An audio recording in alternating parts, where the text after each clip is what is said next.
दर्शकों, क्या आपको कभी लगता है कि बिना बुखार के ही शरीर में गर्मी बढ़ रही है? या कई बार शरीर में गर्मी बढ़ने से मांसपेशियों में ऐंठन, सिर दर्द, थकान, कमजोरी या चिड़चिड़ापन महसूस होता है? क्योंकि यदि शरीर में ज्यादा गर्मी बढ़ने लगती है तो हम कई प्रकार के रोगों से घिर जाते हैं। वहीं यदि पेट की गर्मी भी बढ़ने लगे तो हमें एसिडिटी, कब्ज, छाती में जलन और वजन कम होने व एलर्जी जैसी कई शिकायतें शुरू हो जाती हैं।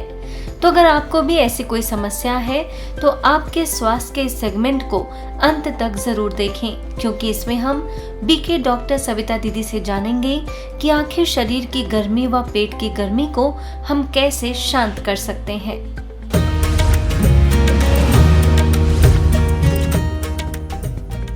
ओम शांति।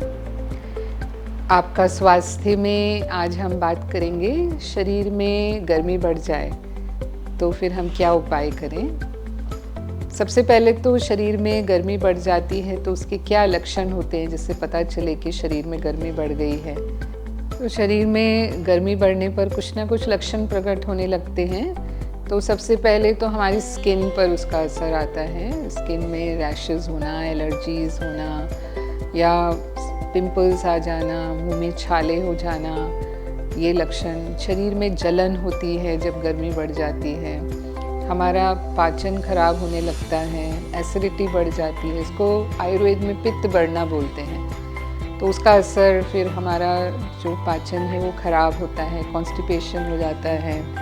कईयों को नक्सीर भी आ जाती है गर्मी की वजह से। तो ये सब लक्षण जो हैं वो गर्मी बढ़ने के दिखाई देते हैं।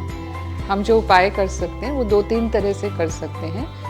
ज़्यादा तो हम कोशिश करें अपने आहार में हम बदलाव ले आएँ। तो कई आहार जो हैं वो हमारे शरीर को ठंडक प्रदान करते हैं। तो जैसे कोकोनट वाटर लेना, हम नारियल पानी लें, और अगर कुछ दिन तक लगातार एक नारियल पानी आप लेते हैं तो आपके शरीर की गर्मी शांत होने लगती है। या फिर जो गर्मी के मौसम में तरबूज, खरबूज आते हैं वो भी शरीर को ठंडक देते हैं। खीरा, सलाद में खीरे का प्रयोग रोज करें क्योंकि ये हाइड्रेटेड फूड हैं।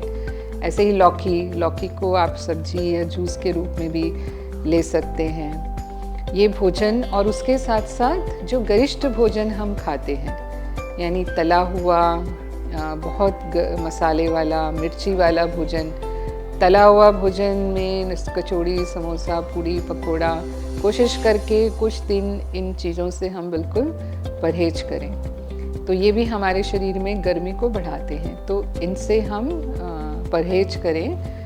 और कुछ औषधि युक्त आहार भी हैं। औषधि युक्त आहार जो आयुर्वेद जिसकी सलाह देता है, तो उसमें शतावरी पाउडर, अगर रोज़ 1 चम्मच शतावरी पाउडर लिया जाए तो शरीर के पित्त को वो शांत करता है।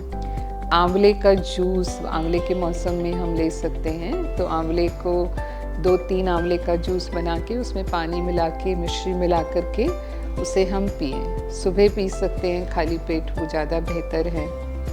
अगर पुदीने के पत्ते का पानी पीते हैं, पुदीने के 20-30 पत्ते पीस कर और उसमें काला नमक मिलाकर, मिश्री मिला करके वो भी पिया जा सकता है।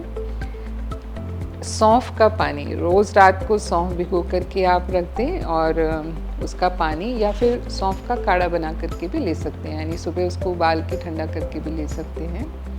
ऐसे ही ठंडा दूध लें लेकिन ठंडा करके, दूध को फ्रिज वाला ठंडा नहीं, वैसे ठंडा दूध लिया जाए। या खाने के बाद रोज़ छाछ पिएं।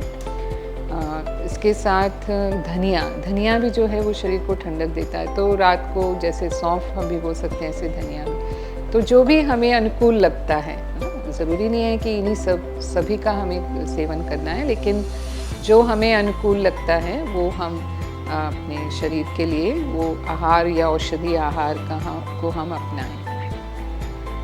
फिर प्राकृतिक चिकित्सा के अनुसार भी कुछ उपाय हम कर सकते हैं। जैसे हम ठंडे पानी में पैर रखें, तो पानी को आप एक टब में लें और उसमें बर्फ़ के क्यूब्स डालें और थोड़ा गुलाब जल डालें और लगभग 10 मिनट तक पैरों को बेस्ट होता है सोने के पहले हम पैरों को उसमें रखें, तो वो गर्मी खींचता है शरीर की और इससे टॉक्सिन्स भी बाहर निकलते हैं, क्योंकि शरीर में टॉक्सिन्स बढ़ने से भी हमारे शरीर में गर्मी बढ़ती है।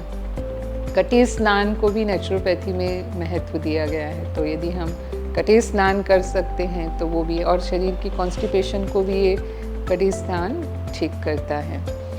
प्राणायाम भी कुछ किए जा सकते हैं नेचुरोपैथी आयुर्वेद के अनुसार। उसमें एक है चंद्रभेदी प्राणायाम, यानी लेफ्ट नॉस्ट्रिल से धीरे धीरे सांस लेना और फिर उसे राइट नॉस्ट्रिल से निकालना, क्योंकि जो राइट नॉस्ट्रिल है वो सूर्यभेदी मानी जाती है, तो उससे सांस लेने से गर्मी बढ़ती है शरीर में। लेकिन जो लेफ्ट नॉस्ट्रिल है वो चंद्रभेदी, तो चंद्रमा शीतलता का प्रतीक है, तो इस तरह से वो हमारे शरीर में शीतलता बढ़ाता है। ऐसे ही शीतकारी प्राणायाम, शीतली प्राणायाम, ये भी 2 प्राणायाम होते हैं जो हमारे शरीर को ठंडक प्रदान करते हैं, और उसमें हम धीरे धीरे दांतों को बंद करके मुंह से सांस लेते हुए फिर उसको नाक से बाहर निकालते हैं। तो ऐसे कुछ उपाय, जो भी उपाय हमें सहज लगते हैं और हम कर सकते हैं कुछ समय तक, माना लगभग 2-3 महीने तक हम उसे करेंगे, तो हम महसूस करेंगे कि हमारे शरीर में जो गर्मी बढ़ने के लक्षण प्रकट हो रहे थे वो धीरे धीरे समाप्त हो जाएंगे और आपका शरीर जो है वो बैलेंस में आ जाएगा। गुड़ को अगर हम मुंह में रख कर के चूसते हैं या पानी में घोल करके भी उसे पीते हैं तो भी शरीर में ठंडक आती है। ऐसे ही एलोवेरा भी बहुत उपयोगी हैं। एलोवेरा को आप उसका गूदा खा सकते हैं या उसको आप पानी में मिक्स करके जूस बना के भी पी सकते हैं। वो भी हमारे शरीर की गर्मी को, पित्त को और एसिडिटी को कम करता है। ओम शांति। आपके स्वास्थ्य के सेगमेंट में इतना ही। अगले एपिसोड में फिर होगी किसी नए विषय पर बात। तब तक आप हमारे साथ जुड़े रहिए और देखते रहिए मधुबन न्यूज़।